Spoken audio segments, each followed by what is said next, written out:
श्री गणेशाय नमः। अथ श्री लक्ष्मी नारायण कवचम्।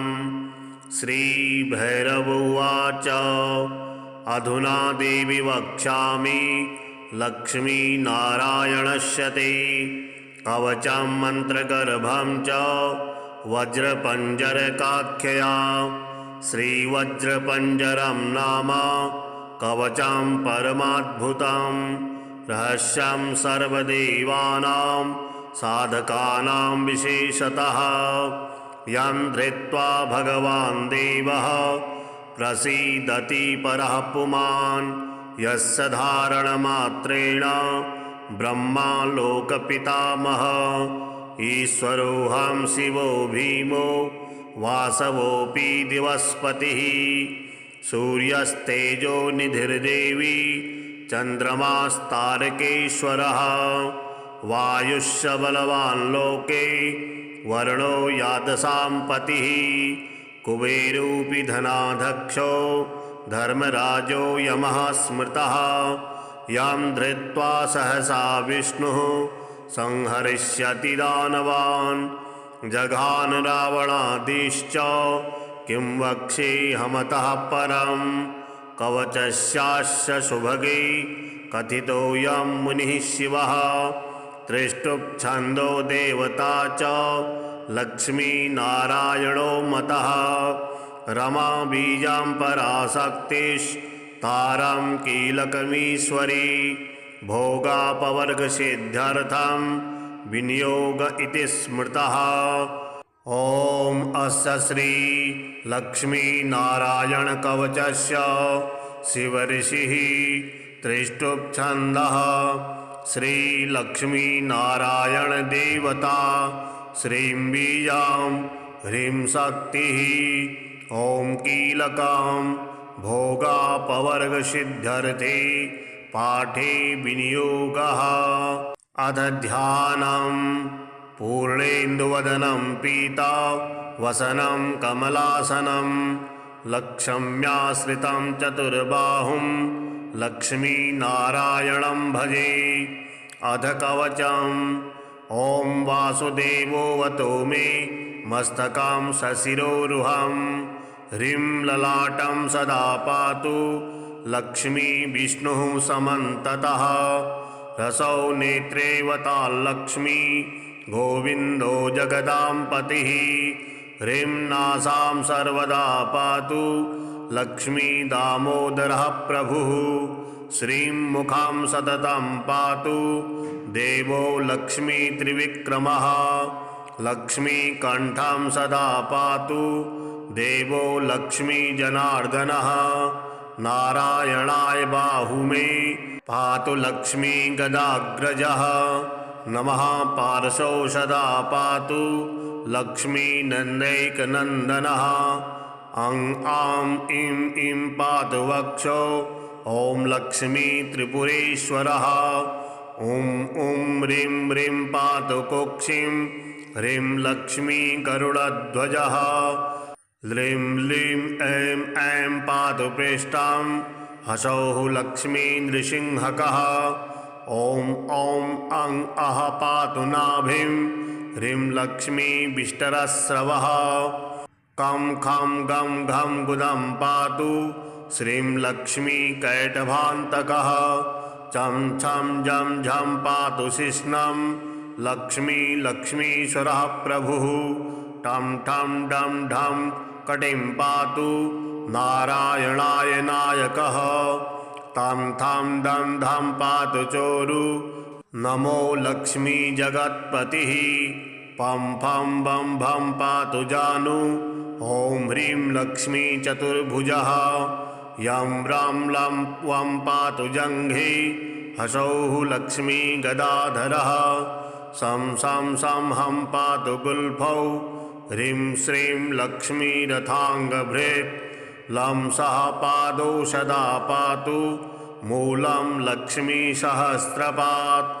ङं यं लं नं मं मे पातु लक्ष्मी सह सकलं वपुः।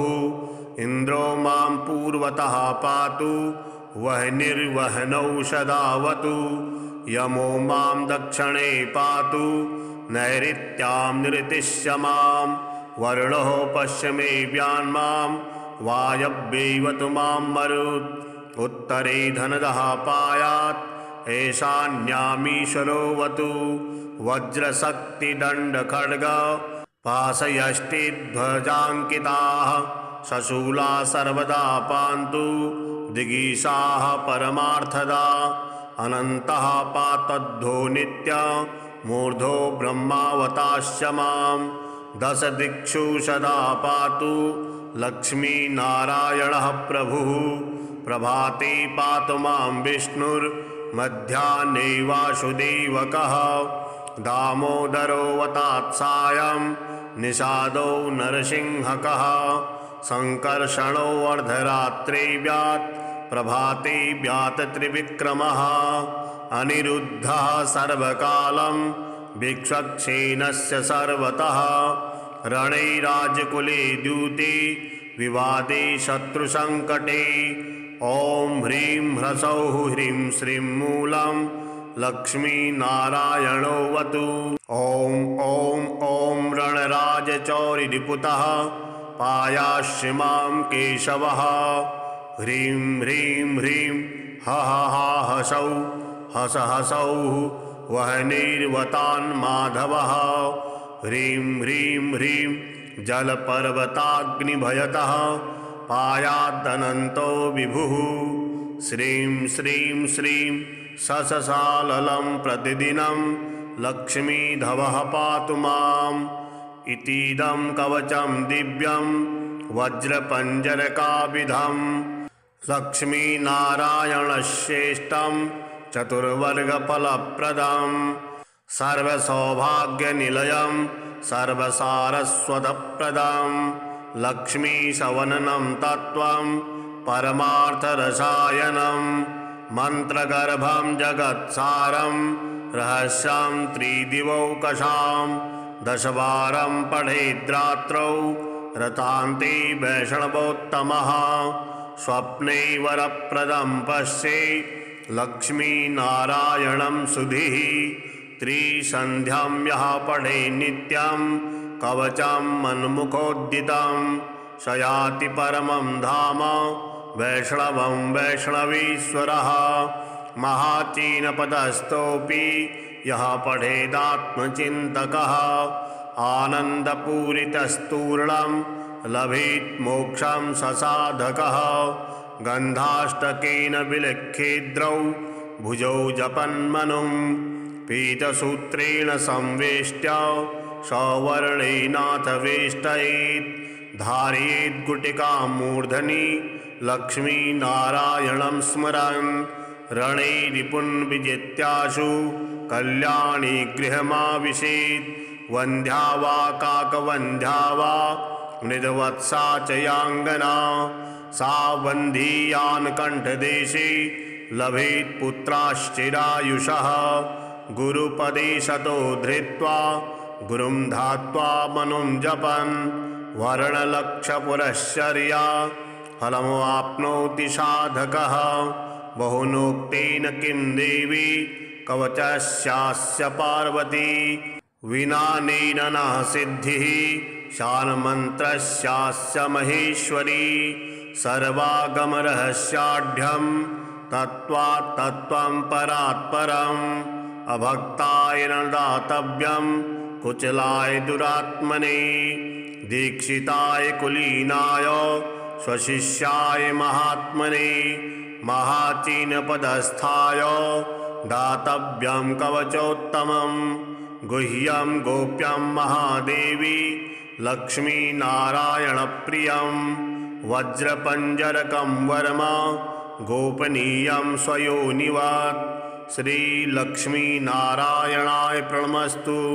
अधुना देवी वक्ष्यामि लक्ष्मीनारायणस्य ते कवचं मन्त्रगर्भं च वज्रपञ्जरकाख्यया श्रीवज्रपञ्जरं नाम कवचं परमाद्भुतं रहस्यं सर्वदेवानां साधकानां विशेषतः यं धृत्वा भगवान् देवः प्रसीदति परः पुमान् यस्य धारणमात्रेण ब्रह्मा लोकपितामहः ईश्वरोऽहं शिवो भीमो वासवोऽपि दिवस्पतिः सूर्यस्तेजो निधिर्देवी चन्द्रमास्तारकेश्वरः वायुश्च बलवान् लोके वरुणो यादसां पतिः कुबेरोऽपि धनाध्यक्षो धर्मराजो यमः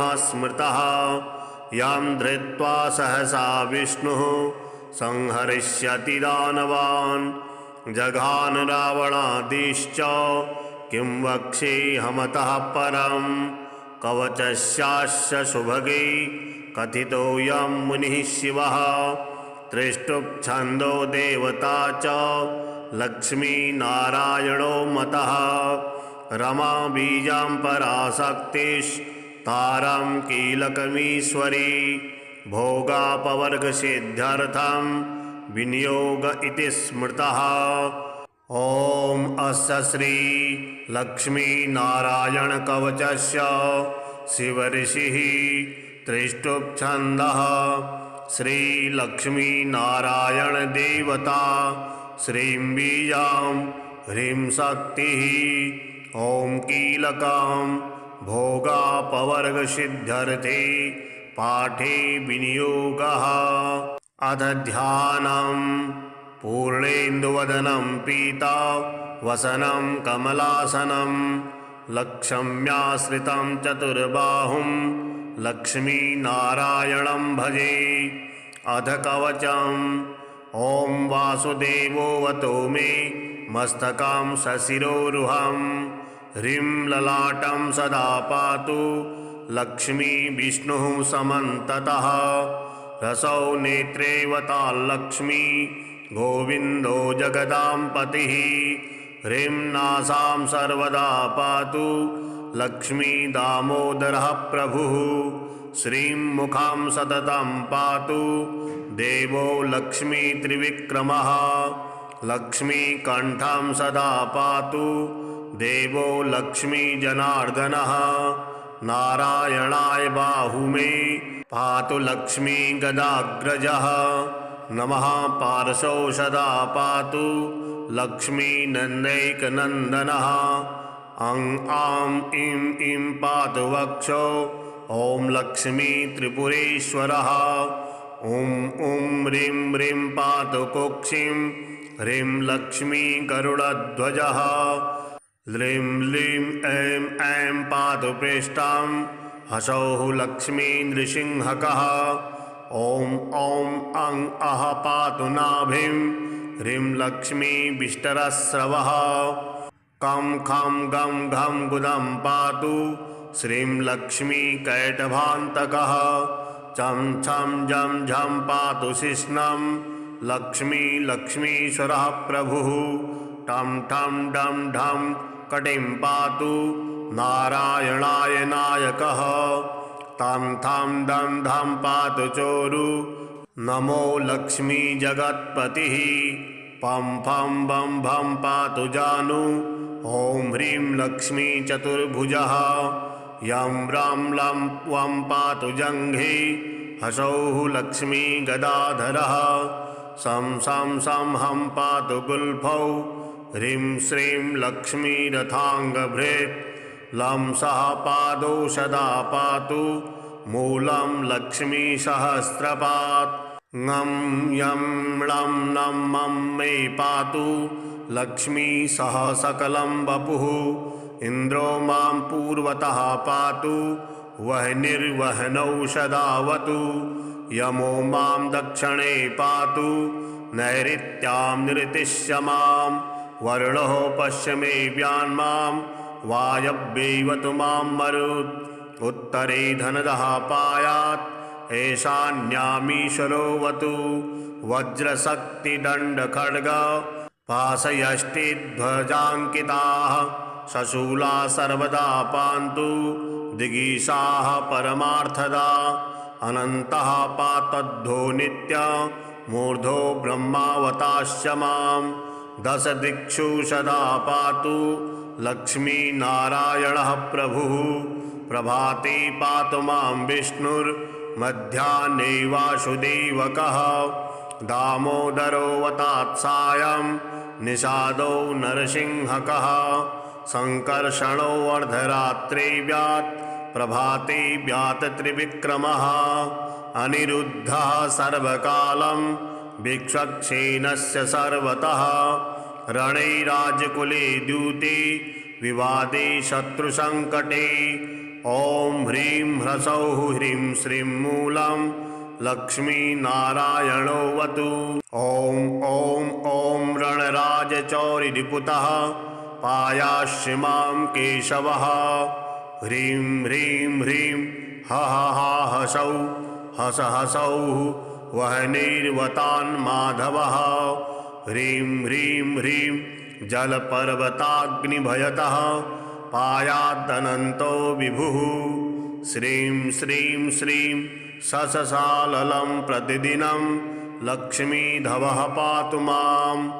इतीदं कवचं दिव्यं वज्रपञ्जरकाविधं लक्ष्मीनारायणश्रेष्ठं चतुर्वर्गफलप्रदं सर्वसौभाग्यनिलयं सर्वसारस्वतप्रदं लक्ष्मीशवननं तत्त्वं परमार्थरसायनं मन्त्रगर्भं जगत्सारं रहस्यं त्रिदिवौकशां दशवारं पठेद्रात्रौ रतान्ते वैष्णवोत्तमः स्वप्ने वरप्रदं पश्ये लक्ष्मीनारायणं सुधीः त्रिसन्ध्यां यः पठे नित्यं कवचं मन्मुखोद्दितं स याति परमं धाम वैष्णवं वैष्णवीश्वरः महाचीनपदस्थोऽपि यः पठेदात्मचिन्तकः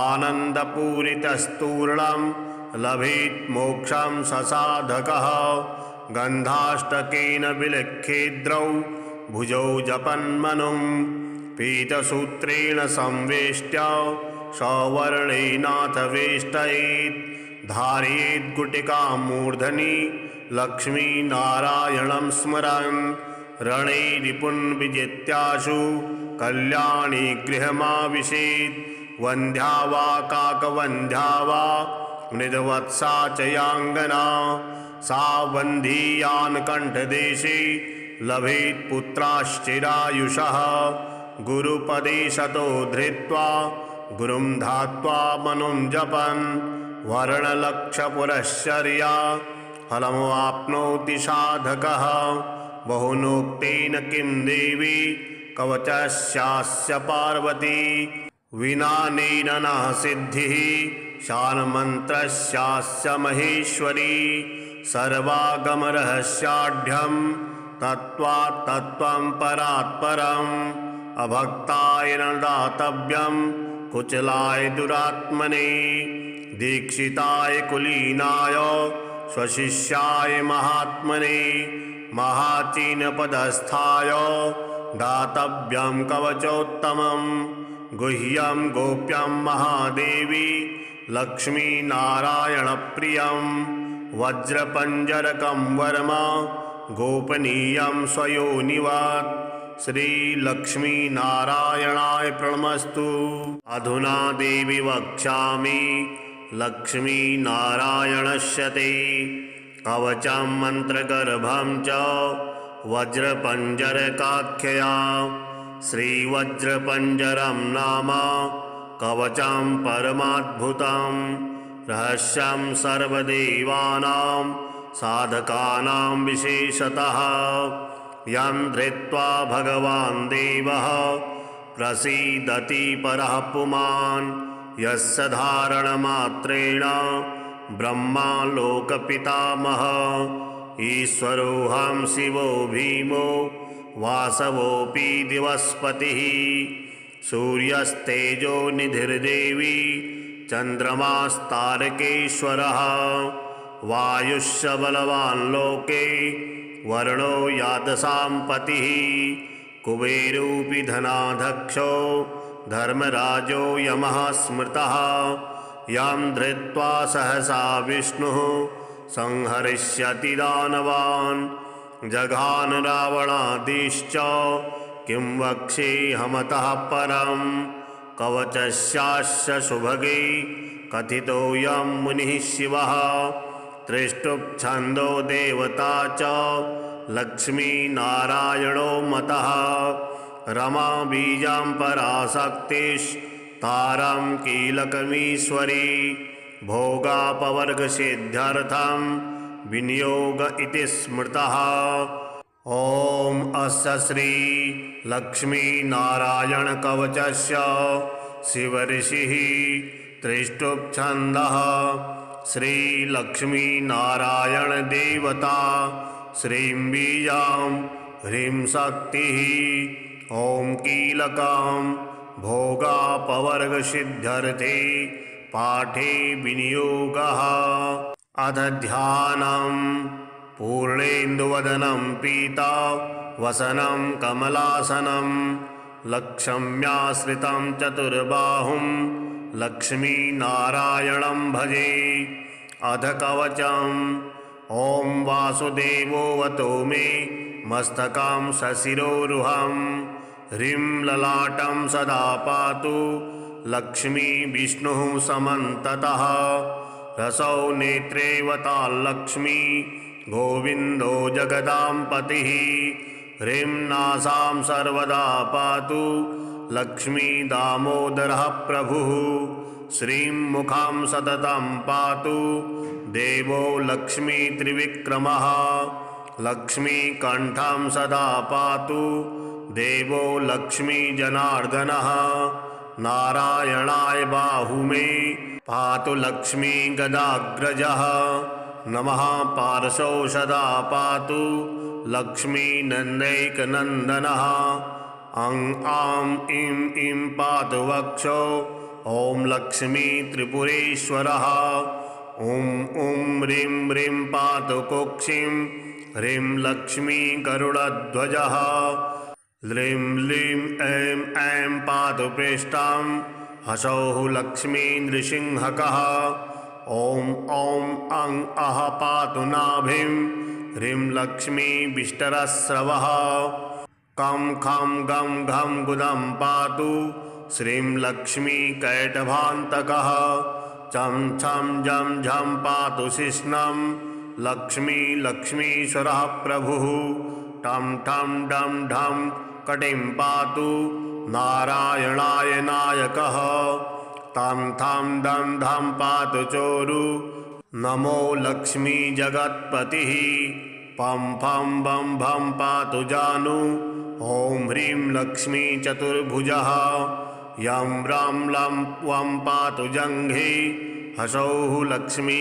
गदाधरः सं सं सं हं पातु गुल्फौ ह्रीं श्रीं लक्ष्मी रथाङ्गभृत् लं सः पादौ सदा पातु मूलं लक्ष्मी सहस्रपात् ङं यं लं नं मं मे पातु लक्ष्मी सह सकलं वपुः इन्द्रो मां पूर्वतः पातु वह्निर्वह्नौ सदावतु यमो मां दक्षिणे पातु नैऋत्यां निरतिश्य मां वरुणो पश्चिमे व्यान्मां वायव्यैवतु मां मरुत् उत्तरे धनदः पायात् ईशान्यामीश्वरोऽवतु वज्रशक्तिदण्डखड्ग पाशयष्टिध्वजाङ्किताः शशूला सर्वदा पान्तु दिगीषाः परमार्थदा अनन्तः पातद्धो नित्य मूर्धो ब्रह्मावताश्च मां दश दिक्षु सदा पातु लक्ष्मीनारायणः प्रभुः प्रभाते पातु मां विष्णुर्मध्याह्ने वासुदेवकः दामोदरो वतात्सायं निषादो नरसिंहकः संकर्षणो अर्धरात्रे व्यात् प्रभाते व्यात् त्रिविक्रमः अनिरुद्धः सर्वकालं भिक्षक्षेणस्य सर्वतः रणे राजकुले द्यूते विवादे शत्रुसङ्कटे ॐ ह्रीं ह्रसौः ह्रीं श्रीं मूलं लक्ष्मीनारायणोऽवतु। ॐ ॐ ॐ रणराजचौरिरिपुतः पायास्य मां केशवः। ह्रीं ह्रीं ह्रीं हसौ हस हसौः वह्निर्वतान् माधवः। ह्रीं ह्रीं ह्रीं जलपर्वताग्निभयतः पायादनन्तो विभुः। श्रीं श्रीं श्रीं सससाललं प्रतिदिनं लक्ष्मीधवः पातु माम्। इतीदं कवचं दिव्यं वज्रपञ्जरकाविधं लक्ष्मीनारायणश्रेष्ठं चतुर्वर्गफलप्रदं सर्वसौभाग्यनिलयं सर्वसारस्वतप्रदं लक्ष्मीशवननं तत्त्वं परमार्थरसायनं मन्त्रगर्भं जगत्सारं रहस्यं त्रिदिवौकशां दशवारं पठेद्रात्रौ रतान्ते वैष्णवोत्तमः। स्वप्ने वरप्रदं पश्ये लक्ष्मीनारायणं सुधीः। त्रिसन्ध्यां यः पठे नित्यं कवचं मन्मुखोद्दितं शयाति परमं धाम वैष्णवं वैष्णवीश्वरः। महाचीनपदस्थोऽपि यः पठेदात्मचिन्तकः आनन्दपूरितस्तूर्णं लभेत् मोक्षं ससाधकः। गन्धाष्टकेन विलिख्येद्रौ भुजौ जपन्मनुं पीतसूत्रेण संवेष्ट्य सवर्णेनाथ वेष्टयेत्। धारयेत् गुटिकां मूर्धनि लक्ष्मीनारायणं स्मरन् रणे रिपुन् विजित्याशु कल्याणी गृहमाविशेत्। वन्ध्या वा काकवन्ध्या वा मृदवत्सा च याङ्गना सा वन्धीयान् कण्ठदेशे लभेत् पुत्राश्चिरायुषः। गुरुपदे शतो धृत्वा गुरुं धात्वा मनुं जपन् वर्णलक्षपुरश्चर्या फलमवाप्नोति साधकः। बहुनोक्तेन किं देवी कवचस्यास्य पार्वती विनानेन न सिद्धिः शान्मन्त्रस्यास्य महेश्वरी।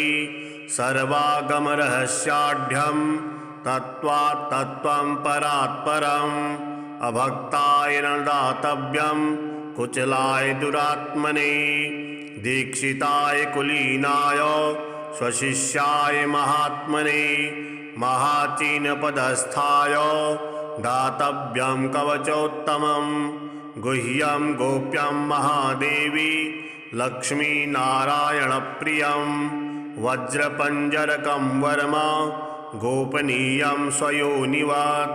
श्रीलक्ष्मीनारायणाय प्रणमस्तु। अधुना देवी वक्ष्यामि लक्ष्मीनारायणस्य ते कवचं मन्त्रगर्भं च वज्रपञ्जरकाख्यया। श्रीवज्रपञ्जरं नाम कवचं परमाद्भुतं रहस्यं सर्वदेवानां साधकानां विशेषतः यं धृत्वा भगवान् देवः प्रसीदति परः पुमान्। यस्य धारणमात्रेण ब्रह्मा लोकपितामहः ईश्वरोऽहं शिवो भीमो वासवोऽपि दिवस्पतिः। सूर्यस्तेजो निधिर्देवी चन्द्रमास्तारकेश्वरः वायुश्च बलवान् लोके वर्णो यादसां पतिः। कुबेरोऽपि धनाध्यक्षो धर्मराजो यमः स्मृतः यं धृत्वा सहसा विष्णुः संहरिष्यति दानवान्। जघान रावणादिश्च किं वक्ष्येऽहमतः परं कवचस्यास्य सुभगे कथितोऽयं मुनिः शिवः। त्रिष्टुप्छन्दो देवता च लक्ष्मीनारायणो मतः रमा बीजां पराशक्तिस्तारां कीलकमीश्वरी भोगापवर्गसिद्ध्यर्थं विनियोग इति स्मृतः। ॐ अस्य श्री लक्ष्मी नारायण कवचस्य शिवऋषिः त्रिष्टुप् छन्दः श्री लक्ष्मी नारायण देवता श्रीं बीजां ह्रीं शक्तिः ॐ कीलकं भोगापवर्गसिद्ध्यर्थे पाठे विनियोगः। अथ ध्यानं पूर्णेन्दुवदनं पीता वसनं कमलासनं लक्ष्म्याश्रितं चतुर्बाहुं लक्ष्मीनारायणं भजे।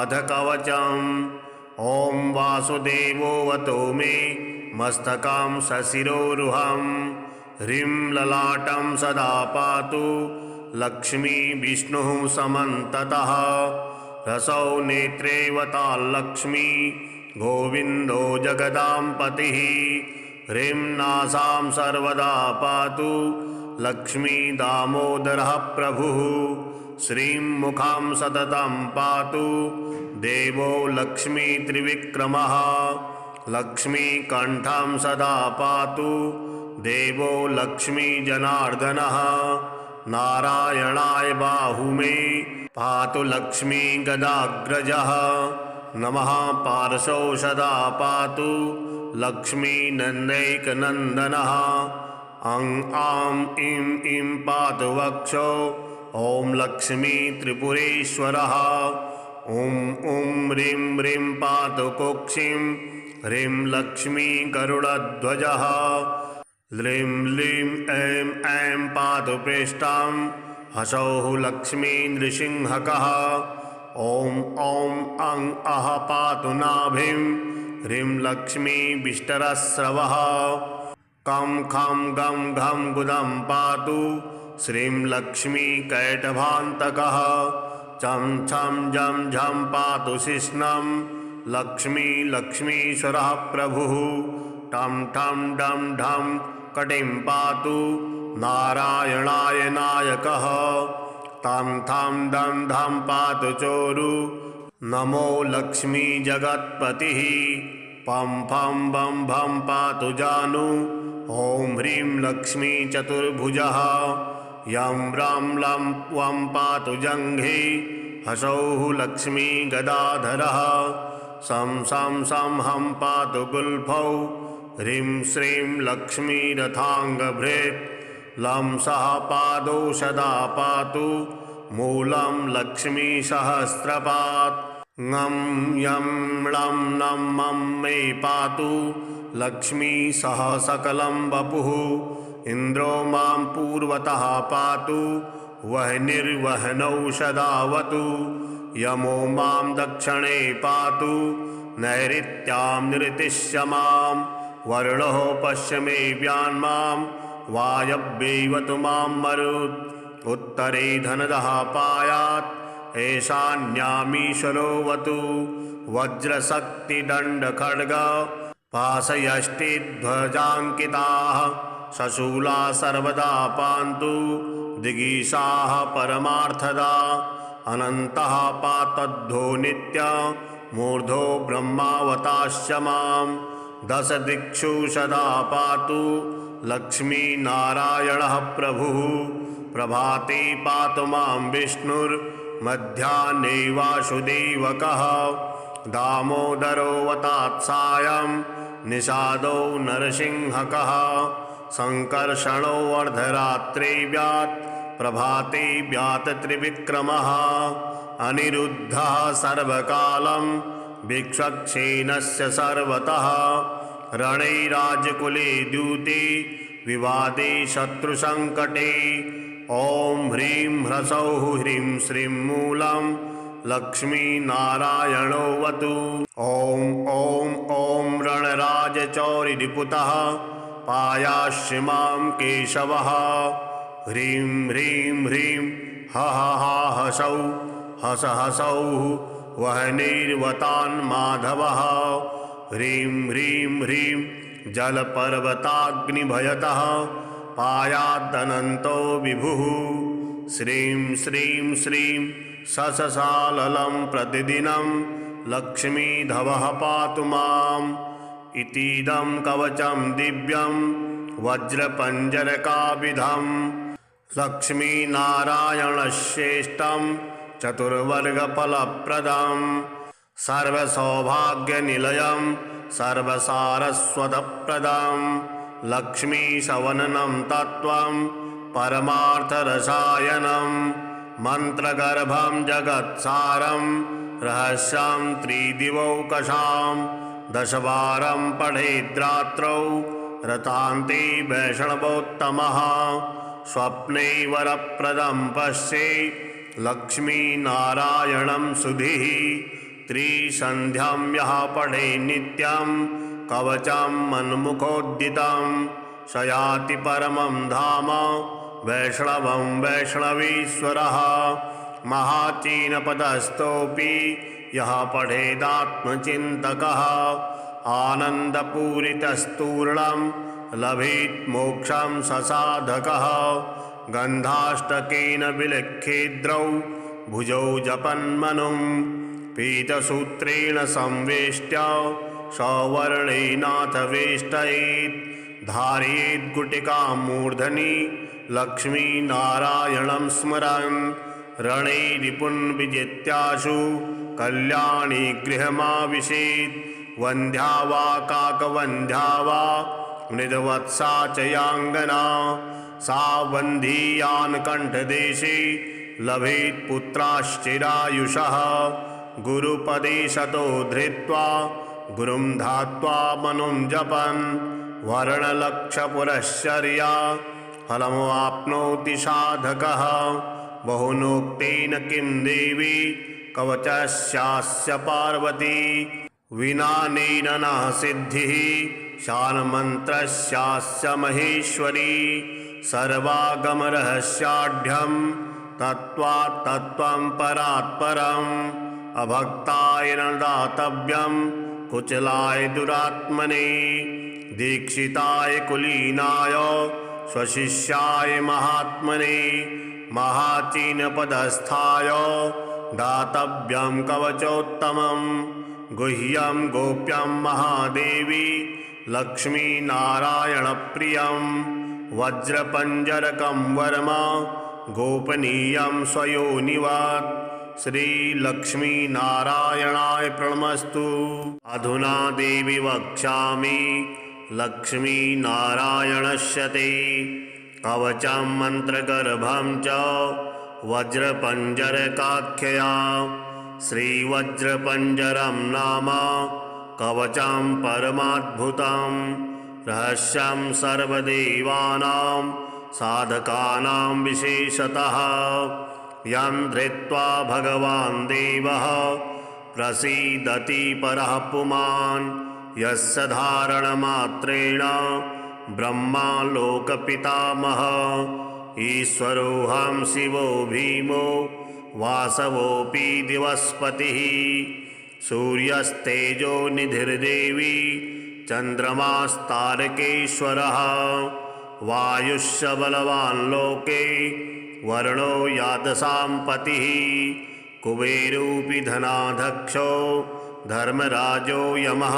स्मृतः यं धृत्वा सहसा विष्णुः संहरिष्यति दानवान् जघान रावणादिश्च किं वक्ष्येऽहमतः परं कवचस्यास्य सुभगे कथितोऽयं मुनिः शिवः त्रिष्टुप्छन्दो देवता च लक्ष्मीनारायणो मतः रमा बीजां पराशक्तिस्तारां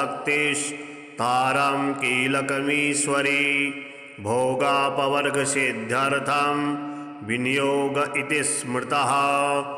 ॐ अस्य श्री लक्ष्मीनारायणकवचस्य शिवऋषिः त्रिष्टुप्छन्दः श्रीलक्ष्मीनारायणदेवता श्रीं बीजां ह्रीं शक्तिः ॐ कीलकां भोगापवर्गसिद्ध्यर्थे पाठे विनियोगः।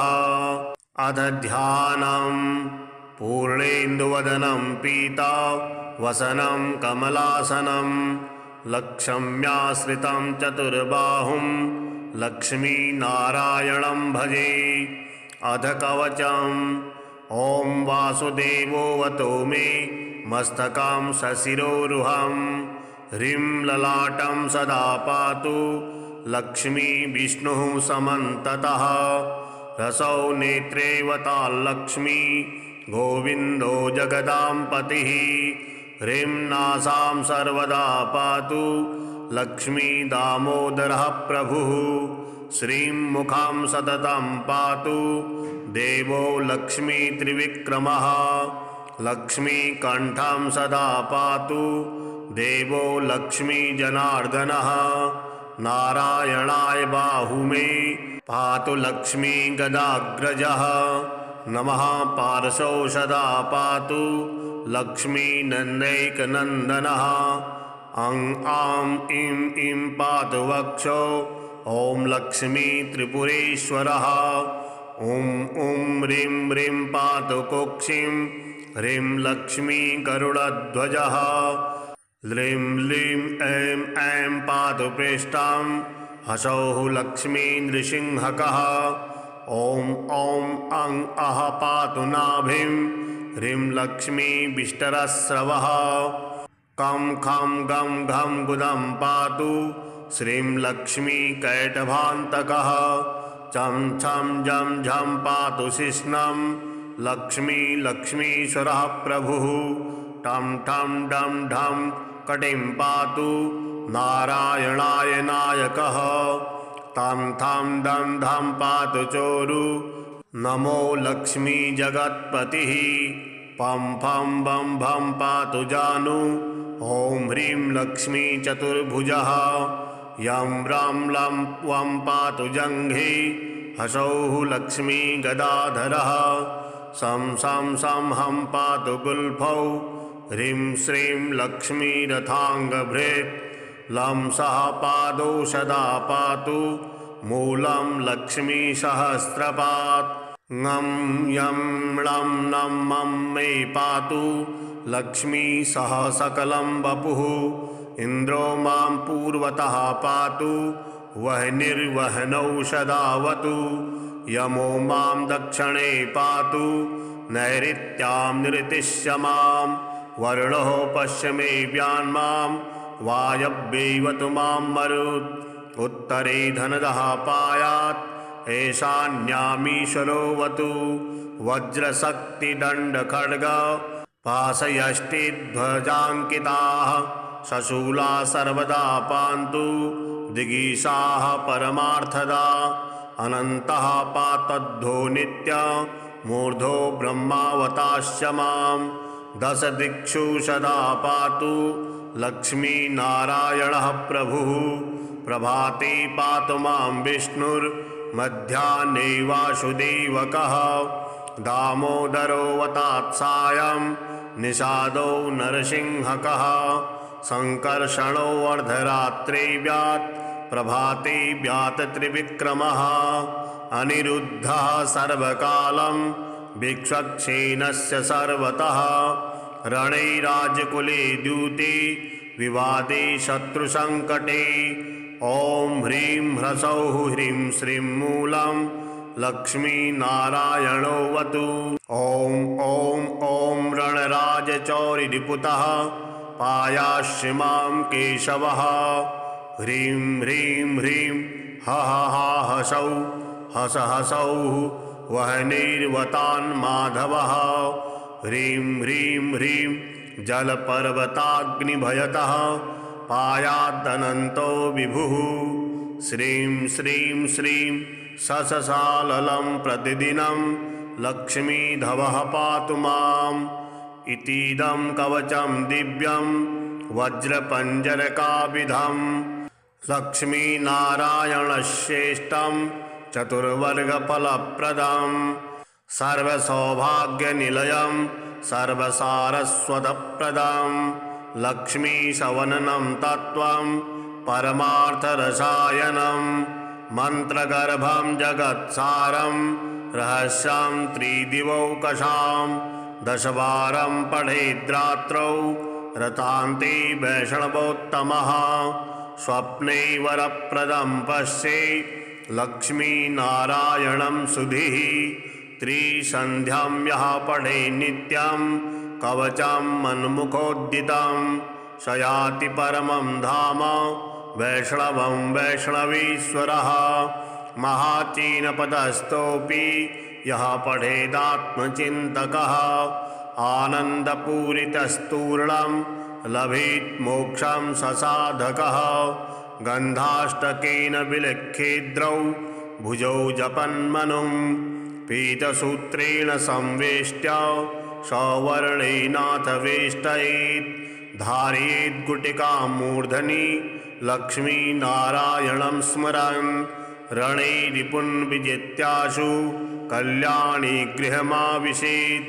वन्ध्या वा काकवन्ध्या वा मृदवत्सा च याङ्गना सा वन्धीयान् कण्ठदेशे लभेत् पुत्राश्चिरायुषः गुरुपदे शतो धृत्वा गुरुं धात्वा मनुं जपन् वर्णलक्षपुरश्चर्या फलमवाप्नोति साधकः बहुनोक्तेन किं देवी कवचस्यास्य पार्वती विनानेन न सिद्धिः शान्मन्त्रस्यास्य महेश्वरी सर्वागमरहस्याढ्यं तत्त्वात् तत्त्वं परात् परम् अभक्ताय न दातव्यं कुचलाय दुरात्मने दीक्षिताय कुलीनाय स्वशिष्याय महात्मने महाचीनपदस्थाय दातव्यं कवचोत्तमं गुह्यं गोप्यं महादेवी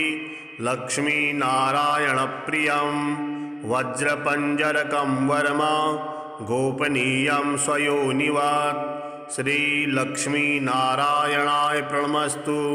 अधुना देवी वक्ष्यामि लक्ष्मीनारायणस्य ते कवचं मन्त्रगर्भं च वज्रपञ्जरकाख्यया श्रीवज्रपञ्जरं नाम कवचं परमाद्भुतं रहस्यं सर्वदेवानां साधकानां विशेषतः यं धृत्वा भगवान् देवः प्रसीदति परः पुमान् यस्य धारणमात्रेण ब्रह्मा लोकपितामहः ईश्वरोऽहं शिवो भीमो वासवोऽपि दिवस्पतिः सूर्यस्तेजो निधिर्देवी चन्द्रमास्तारकेश्वरः वायुश्च बलवान् लोके वर्णो यादसां पतिः कुबेरोऽपि धनाध्यक्षो धर्मराजो यमः स्मृतः यं धृत्वा सहसा विष्णुः संहरिष्यति दानवान् जघान रावणादिश्च किं वक्ष्येऽहमतः परं कवचस्यास्य सुभगे कथितोऽयं मुनिः शिवः त्रिष्टुप्छन्दो देवता च लक्ष्मीनारायणो मतः रमा बीजां पराशक्तिस्तारां कीलकमीश्वरी भोगापवर्गसिद्ध्यर्थं विनियोग इति स्मृतः।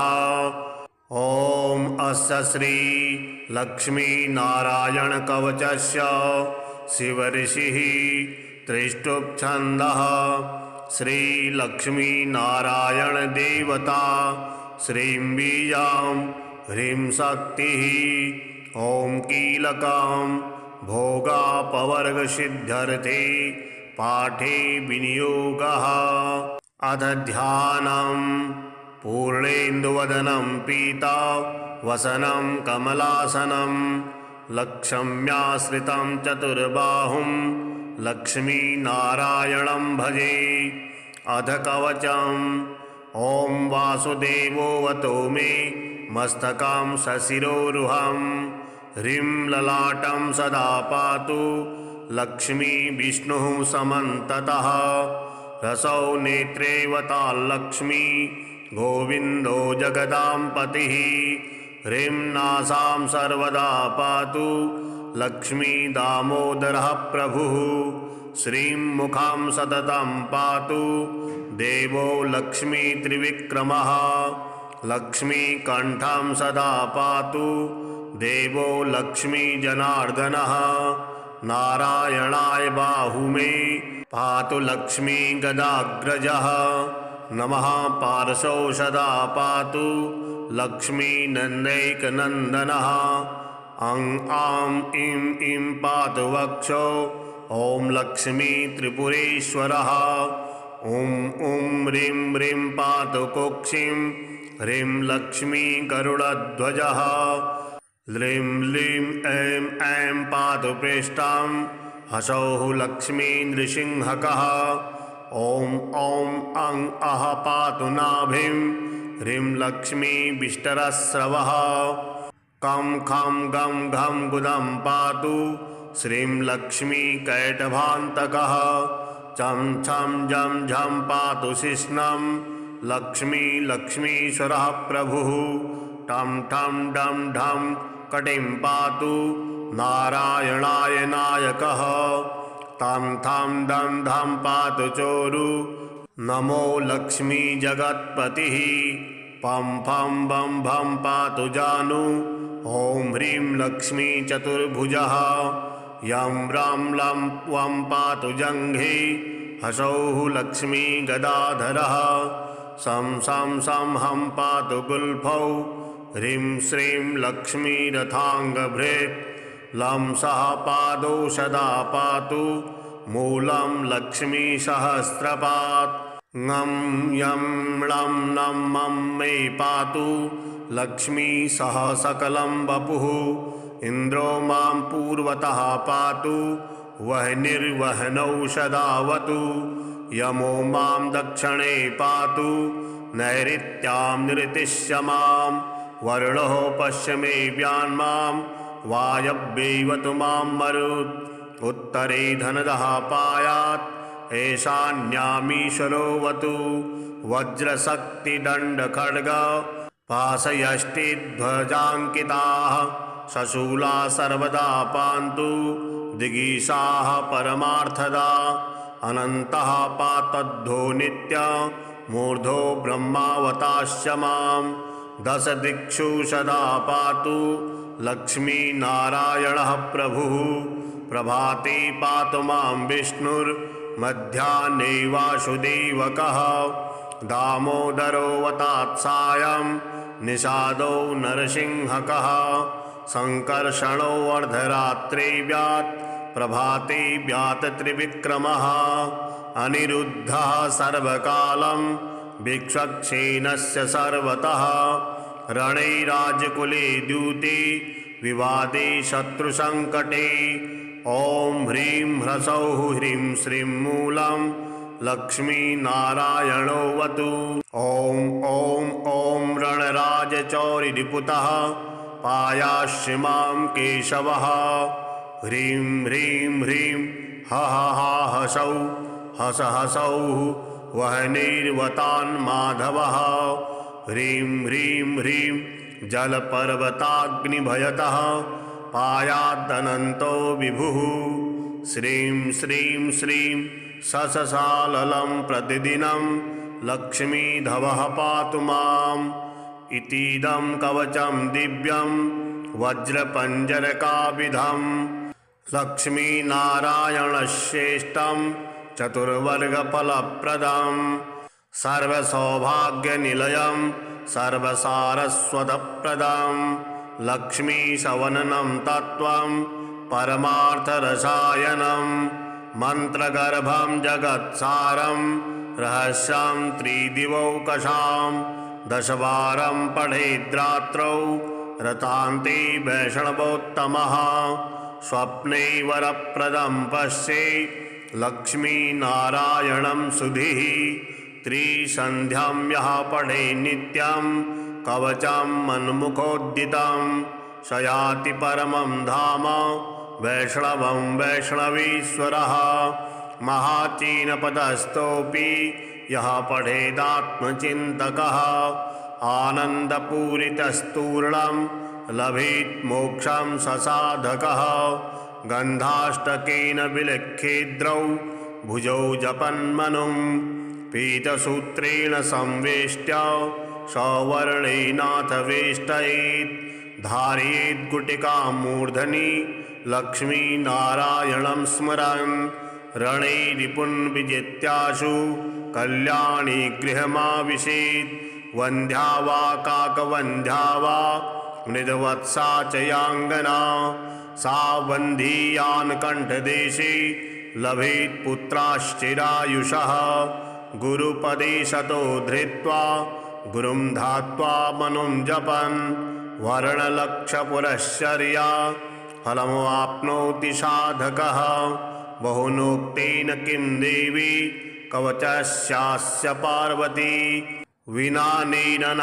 सिद्धिः शान्मन्त्रस्यास्य महेश्वरी सर्वागमरहस्याढ्यं तत्त्वात् तत्त्वं परात् परम् अभक्ताय न दातव्यं कुचलाय दुरात्मने दीक्षिताय कुलीनाय स्वशिष्याय महात्मने महाचीनपदस्थाय दातव्यं कवचोत्तमं गुह्यं गोप्यं महादेवी लक्ष्मीनारायणप्रियं वज्रपञ्जरकं वर्म गोपनीयं स्वयोनिवत् श्रीलक्ष्मीनारायणाय प्रणमस्तु।